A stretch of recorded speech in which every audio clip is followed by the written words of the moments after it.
inches, number 18, CJ Navarro.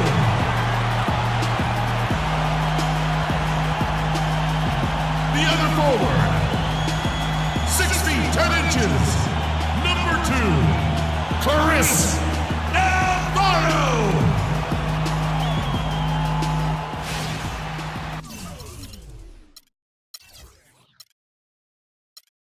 Live from Los Angeles, we proudly bring you the Clippers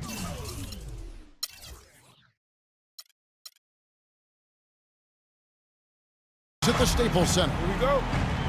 First game of this trip here for the Pelicans. They're hoping to start it off with a W.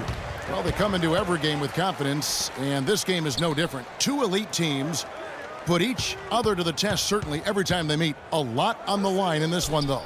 And I think for New Orleans, they were a team that no one knew quite what to make of entering the season. But as the years gone on, it's become clear they're legit contenders. Abundantly clear. I mean, they can compete with any team in the league, and I think they still have some upside, room for improvement. Now let's take a look at the starters for New Orleans.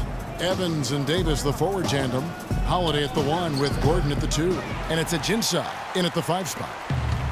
And how about Anthony Davis? He grew 7 inches in one summer back in high school. You know, people forget he was committed to go to Cleveland State to play point guard out of high school. But then because of that growth, ends up signing at Kentucky, and the rest is history. So, I mean, you look at that 215-pound frame his rookie season, now up over 240, and that's enabled him to dominate the game even more. And I think it'll also help him improve his health. Now here is Holiday. He had 13 points in the win against Indiana. And Kevin, a remarkable night for him passing the basketball as well. He did a great job racking up the assists. Here's Navarro. The Pelicans make their last shot. Back to Griffin. From 13, the rebound by Holiday. And Davis admitted he might have stayed another season at Kentucky if he'd known how NBA players would go at him physically in his rookie season. Yeah, they look to punish him, but he's put on the weight he needs to hold his ground now. He doesn't want to get too much bigger, though. Quickness is such a huge part of his game. Doesn't want to lose that. Paul, no one around him. And the Clippers miss again. Boy, even though he missed, you can't give up that kind of a look very often. Better to be lucky than good sometimes. Fortunately, they didn't get burned on that one. Earlier, Doris Burke spoke with head coach Alvin Gentry. I asked him about the challenge of containing Chris Paul, and he said, well, he's one of the best in the business, maybe the best. There's really nothing he can't do. But, fellas, he said matching CP3's intensity on the court and making him work defensively are 2 keys. Back to you. And thank you for that, Doris. Griffin with the steal. Out to the wing. Here's Navarro. Sinks the three-pointer. Jay's got it at 5 now. And when he's got that much of a height advantage on the perimeter, it's really tough on the defender. Easy three-pointer. The shot by Holiday, no good. And they're 1 of 5 to start this game. Just really haven't gotten into a flow offensively. Here's Navarro. Good, and Paul gets the assist. 5 points in the game. It seems that every pass they make is leading to a score here. I mean, that's just exquisite ball movement. And that's because the ball is looking for the best shot, and it's really paid off for them during the run. Now here's Evans. A 20-point game for him in the win against Indiana. And what I enjoyed when watching that game was the way he balanced getting his shot and also incorporating his teammates. How about the start that they've gotten off to here? Huge lead, and we're still in the first quarter. And, guys, it hasn't just been the scoring. I mean, they're playing tremendous defense, too. You know what? I think he had to call timeout right now just to get his guys to regroup because they were really ragged out there. Yeah, they've got to get some things straightened out, and sometimes the best way to do that is with a timeout. They look to be overwhelmed right now.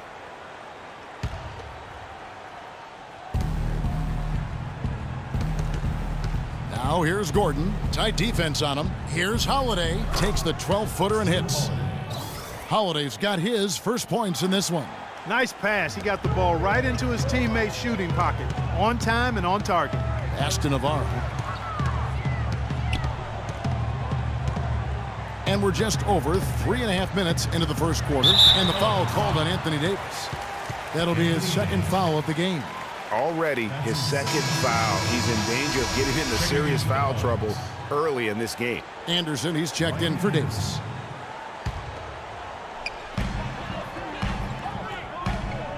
Here's Navarro. We saw him go on a scoring rampage last game. Georgia, he dents the rim with a two-handed slam. Wow. It's taken them no time to build this lead up. Great first quarter offensively. But no time to relax here. They've got to keep the pressure on with the defense, and I think they've got to try to put this one away early. And so here is New Orleans after the Clippers pick up 2. Here's Evans. And lots of contact there. Missing the shot. He'll shoot 2. And guys, Tyreke Evans is so versatile. Great instincts, well-developed skill set. He can beat you every way you turn. First one falls for him. And back to Tyreke Evans. He's a big, muscular guy for a wing. That 7-foot wingspan, that arm span we've all admired and read so much about. Too strong for off guards, too quick for small forwards. He's kind of got a ubiquitous position. He does. And Kevin, you know, it's funny. A lot of people have tried to place him in a box in terms of position. Instead of just saying he's a basketball player, the guy's strong. He's got tremendous physical attributes. Combine that with the ball handling and his confidence, and it gives you an interesting mix. I mean, he's one of the more unique, multifaceted guys we have in our league. Here's Holiday after the Clippers pick up 2. There's the pick. Anderson in the post. Griffin's there. A nice shot by Anderson. And that's what he does. I mean, he is a bucket getter. Here's Navarro, defended by Gordon. Inside, and the slam by Blake Griffin. And there are more points tacked on here to the early lead. And it's a nice lead as well. I mean, it's no mystery how they've done it. They're attacking the basket. And the wide open shot from Evans. It's good. The assist that time from Holiday. Not too much respect shown to him by the defenders. Passes to Navarro.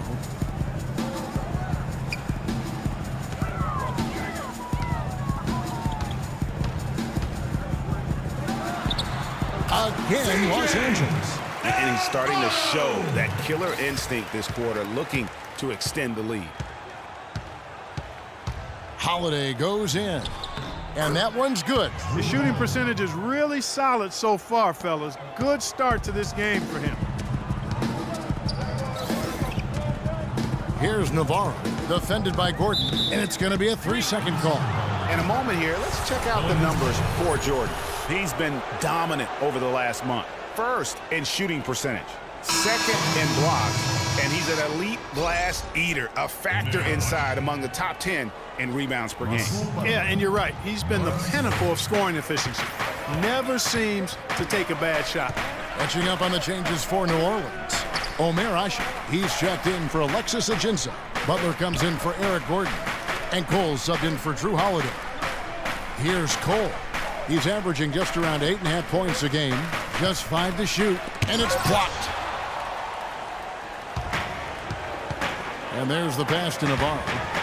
Soft touch off the glass. Clutch has got 13. And breaking down some numbers here, the hustle stats for Los Angeles. Great hustle defensively through the first half, contesting everything and racking up the block shots. They also came out of the locker room with their running shoes on. I mean, their transition game has been full throttle. Now a timeout called by New Orleans. They defeated Indiana in their last game. And in that game, guys, I mean, the beneficiary of what was some very lackluster defense being played against them. Agreed, guys. It was really quite shocking and disappointing how many free runs to the hoop they got. Perkins, he's checked in for the Pelicans. Now here's Perkins. It's Anderson with the drive, and he lays it straight in. Clippers leading by 9. Pass to Navarro. Lays it up and puts it in. Jay's got 7 points. They've wasted no time settling into their offense. Yeah, they're lasered in. I mean, really making the most of their possessions. Now here's Anderson. He's coming off a 16-point game against Indiana. The shot by Butler, nobody around. And another three for New Orleans. A good open look, and he splashes home the three. Out to the right wing. Timeout. Start it.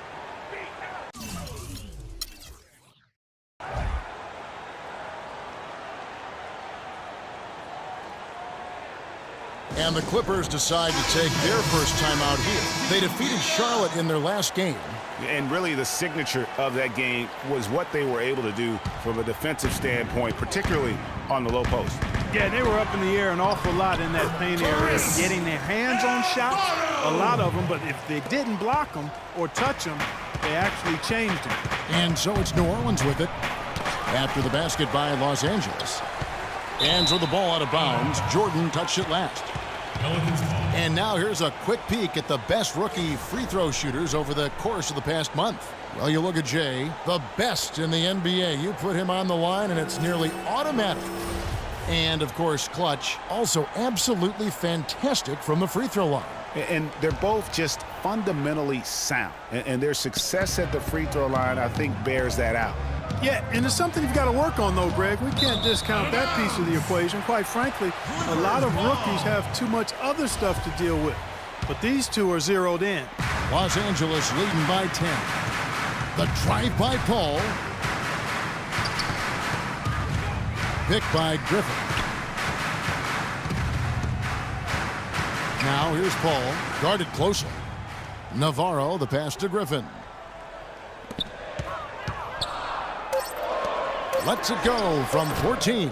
Shot is off. Now New Orleans will take it the other way. And now the Pelicans on the break. And Butler gets it to go on the assist from Ryan Anderson. Butler's got 5. Well, if you like offense, that's what you're getting here early on. This has a little bit of playground feel to it, fellas. I mean, forget about defending. Just outscore the other team. Let it fly. Here's Butler after the Clippers pick up 2. And out of bounds as Los Angeles gains possession. With the All-Star game almost here, let's see how the West is shaping up. You look at the Clippers, and not a surprise really to see them sitting there in that #1 spot in the conference. The excellent brand of basketball they've been putting on display lately has been terrific. And of course the Pelicans, just a few spots below there. And you know, for the Pelicans, they fought awfully hard this season, and they've got the results to show for it. It's been a breakout year for this group. Yeah, but their work is far from finished, Greg. You know that. Their success in the regular season is all well and good, but that'll be forgotten if they don't make a run in the postseason. Good job threading that pass into the lane. I like his vision, guys. He sees everything. Here's Cole. Blake Griffin pulls it in. No one to blame on that one but himself. You get looks like that, you've got to take advantage. And now here comes Cole, leading the break. Anderson outside. He kicks to Butler. That's tipped, but he gets it back. Anderson dishes to Usher. Tries again, and that's 2 points on the layup. He had his head on the swivel and was able to pick out the pass and get the assist. Now 8 seconds separating the 2 clocks. It's deflected. Butler with the steal. To the paint. The kick out to Anderson. Perkins with a screen on Paul. Here's Butler. Butler missing again. You know what? You just cannot get much better of a look than that one. Exactly. I mean, no way you expect him to miss that shot. Almost uncontested. I mean, it's nice to be able to add to the lead without having to really work for it. Cole.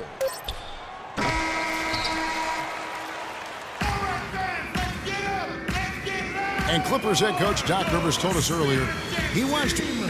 Expectations are More. Doc Rivers is really a master motivator, isn't he? Yeah, It's sure almost jiu-jitsu, the way he takes something like criticism and Clark turns it into a compliment. How could you not want to play for Doc? I mean, he's the ultimate players coach and the kind of guy his players would do anything for. He's played the game, and he's a tremendous